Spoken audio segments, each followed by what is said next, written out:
Freestyle hops seem all the range at the moment, and then we've got another brand new beer which includes some freestyle hops. This is a Beak Flickers, a double dry hot IPA at 6.5%. But what's it going to be like? Keep watching to find out.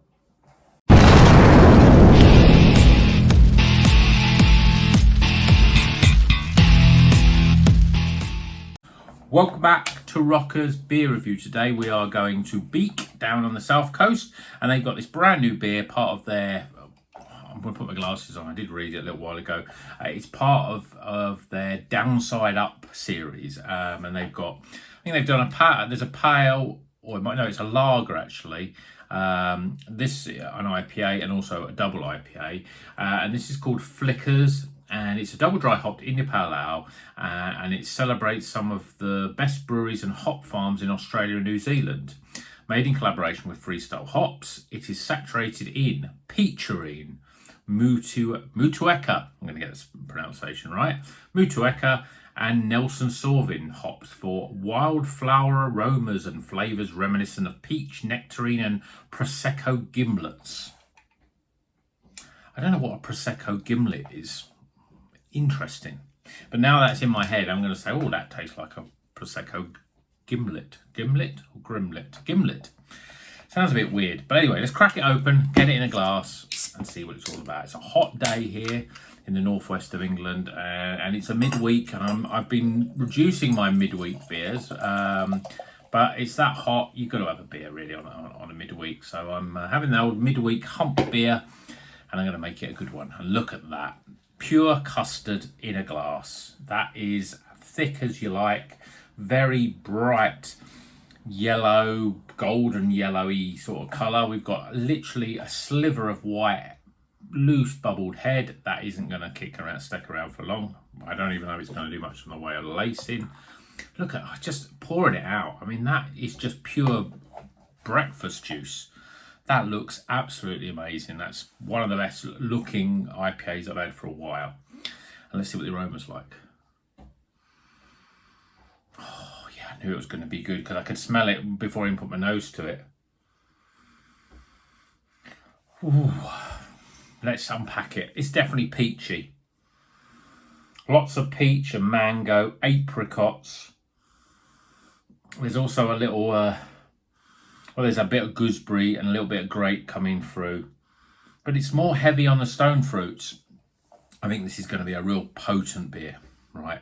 The head has literally disappeared, but let's drink it. Cheers, everyone.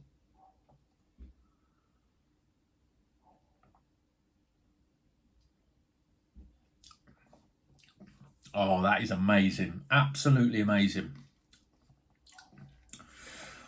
In the flavour, you get more of that Nelson Sauvin and a bit of the Motueka, lime, gooseberry, grape. There's that slightly savoury herbal note coming through. And then after you get that hit, you're left with a real sort of a medley of stone fruits. Mangoes, peaches, nectarines. I mean, peach, nectarine, they're pretty similar. Apricots, that sort of slightly stronger, sort of juicier stone fruit flavour. It's got a real, wrapped in quite a soft body, medium bodied.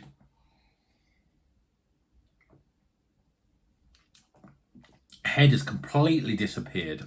And now that, you could get away with drinking that in the park because that looks like orange juice. But there's orange actually coming through as well. I don't know whether it's just because the look. When I look at it, I think orange juice, and so my brain says to my mouth, "That's what you're supposed to be expecting, orange flavours." But there's definitely orange as well in there. Orange and peach. I think it's definitely the peacherine is a big part of this beer. I'm a little, I don't know. It's something disappointing when you look at a beer like this and the head dissipates so quickly. There's literally no lacing of the glass either. It's just got this sort of haziness where there's coolness of the beer is there. But even, you work it, give it a little a rock around a bit, and you're not generating much in the way of a head retention. But the colour of it is amazing. It's beautiful to look at. I'm going to pour it out again. I'm going to give it an aggressive pour. Still literally no head there at all, but it tastes incredible. Lots of juicy flavours.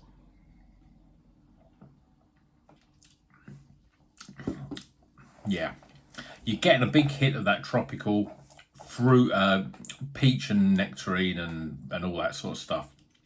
But then there's pockets of sort of sharpness of lime. There's grapefruit coming through as well.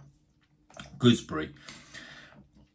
There's a mellowness of grape. The Nelson Sauvin, I mean, it is the third in line. I always, I think when they put the name of the hops in, they put them in terms of how much. The one at the front is the one which is the sort of leading hop, as it were.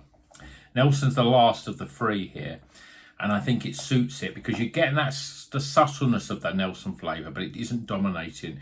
The domination is the peachering because you're getting lots of that peach and stone fruit.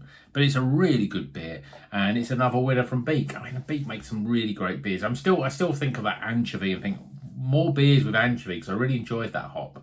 But this is stunning, and it's still pretty damn good. And I think we're going to get highly recommended. So let's get some scores.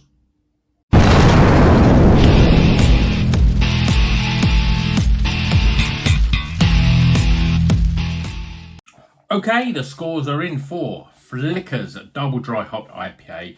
More if they think about it as well. I don't always mention the sort of dryness, but there is quite a dry beer. There's not much, even though there's lots of that sort of peach and nectarine sort of apricot flavours. It's not overly sweet. In fact, I'd say it's not sweet at all. But I think that makes it a better beer. But anyway, let's go through the scores, starting with aroma, appearance, flavour,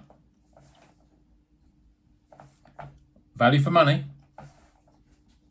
Value for money. So this was, it says on it, £5.30. I think that's pretty reasonable for a Beak. Sometimes they're closer to £6, but £5.30, so value for money. And finally, my overall experience. Well, we topped the scores up. Number one, we got a highly recommended beer. Number two, 84 out of 100. That's a really good score. I think, I had a quick look back when I was doing the scores to work out, anything recently at that level. And the only thing that's got as good as that, which also was an 84, was the Verdant Soma collaboration that was really good as well. But this is a really cracking beer. Yeah, I've given it a high score for the appearance, even though there's not much head, because the colour of it is just absolutely beautiful. If I stand back here, because I've got my light, I've got my phone in. In fact, let's change the camera angle here. You can see it close up there, because you've got to have another look at that. That looks absolutely stunning. Really lovely coloured beer. Pretty good. So 84 out of 100. That's a highly recommended score. That's the White Snake beer. It's a beer you want to slide in, slow and easy. I always get that wrong. But until the next one, I'm waffling on. Let's go and enjoy that drink in the sunshine. And remember, drink good craft beer and keep on rocking.